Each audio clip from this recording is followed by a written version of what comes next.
Graça e paz, meus queridos e amados irmãos, amigos, você que está ligadinho aí no canal do Pastor J, hoje com mais uma palavra para abençoar seu coração. Tô de férias, que coisa maravilhosa, passeando um pouquinho, né? Olha só que quintal maravilhoso aqui atrás, refrescando um pouquinho a cabeça, mas não poderia deixar um texto da palavra de Deus para abençoar seu coração. Eu não vou ler o texto, mas eu gostaria que você lesse na sua casa, Atos capítulo 16. O tema da nossa meditação nesse dia é o que fazer no dia mau, o que fazer em meio às tribulações, como reagir, qual a minha atitude, enfim.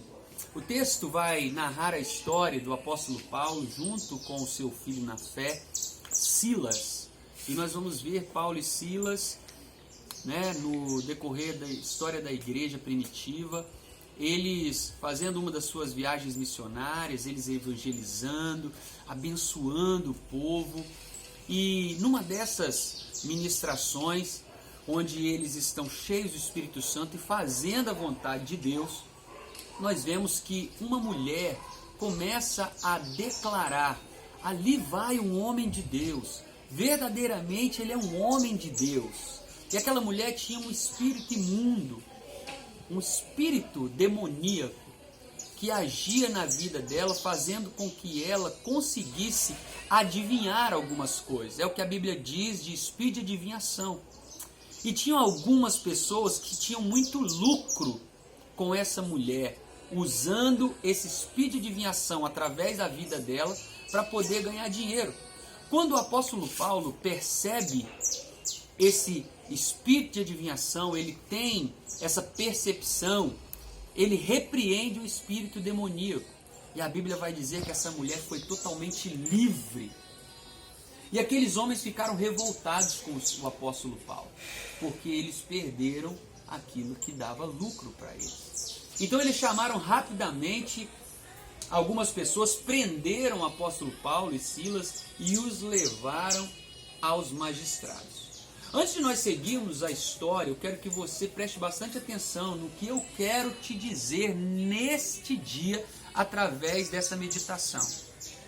O apóstolo Paulo e Silas, eles estavam fazendo o que era correto, eles estavam ministrando a palavra de Deus, pregando o evangelho, eles estavam cheios do Espírito Santo, eles estavam fazendo tudo certo. Não tinha nada que desabonasse a conduta deles, porque muitas das vezes, infelizmente, nós, por sermos carnais, né, nós entramos em um momento de dificuldade, de adversidade, e nós começamos a procurar culpados. Por que eu estou passando por isso? Será que eu estou em pecado? Por que eu estou passando por isso? Será que alguém está fazendo alguma coisa contra mim? Não precisa, irmãos. Não precisa de ninguém estar com inveja de você, de ter o olho gordo. Não precisa de ninguém estar fazendo trabalho de não sei o que. Para com isso. Nós somos sujeitos a esse tipo de coisa. O que nós precisamos entender de uma vez por todas é que nesse mundo nós teremos aflições, mas nós temos que ter bom ânimo, porque Jesus venceu esse mundo e nós também vamos vencer. O que vai fazer a diferença é como nós vamos nos comportar diante da adversidade. Eles estavam na presença de Deus, agradando a Deus, fazendo o que Deus havia mandado, mas eles foram presos. E não só presos, diante dos magistrados, a Bíblia diz que arrancaram as roupas deles, deixaram eles envergonhados e açoitaram eles, bateram nas costas deles. E eles com as costas sangrando, imagino eu, o que não passava na cabeça deles. Depois daquilo, não bastasse esse sofrimento e essa humilhação, os lançaram na prisão. Amarraram suas mãos, amarraram seus pés, e ali eles ficaram, sem forças, sofrendo, num porão escuro de uma prisão. E a pergunta é, em meio a essa adversidade terrível, qual foi a atitude que eles tomaram? Qual seria a atitude que você tomaria?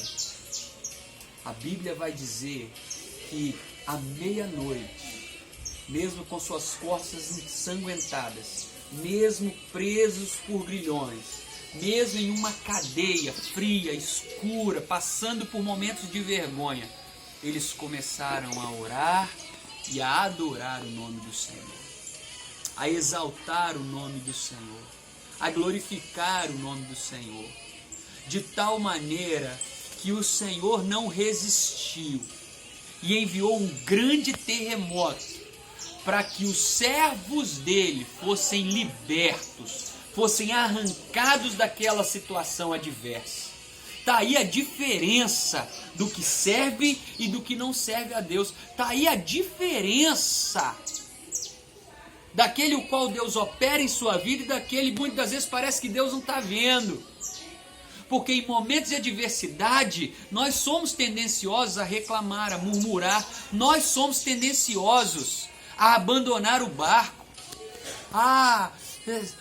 Deus me abandonou, Deus esqueceu de mim. Deixa eu te dizer, Deus não se esqueceu de você, Deus não te abandonou. O problema é que nós precisamos demonstrar a nossa confiança em Deus. Paulo e Silas criam em Deus de tal maneira que eles tinham a certeza que seriam libertos, e ainda que não fossem, eles estavam dispostos a continuar firmes, crendo, louvando e adorando ao nome do Senhor, orando, falando com Deus. Quando eles oraram, quando eles adoraram, a Bíblia diz que o terremoto veio, as cadeias se romperam e o nome do Senhor foi glorificado, porque o soldado que estava guardando eles, agora viu neles a diferença e disse para Paulo e Silas: o que é que eu preciso fazer para ser salvo também? E eles disseram: crê no Senhor Jesus e será salvo tu e a tua casa. Eu não sei qual tem sido a sua postura diante das adversidades, mas independente da adversidade, em nome de Jesus, hoje, continue firme. E você vai ver que através dessa postura, o nome do Senhor será glorificado. Você será honrado e vidas serão alcançadas para a glória de Deus. Amém? Reflita nisso, pense nisso, leia o texto, se alimente da palavra, porque grandes coisas o Senhor tem para fazer na sua vida e através dela, em nome de Jesus. Um forte abraço, inscreva aí no nosso canal, você que ainda não se inscreveu, e que Deus te abençoe poderosamente, em nome de Jesus.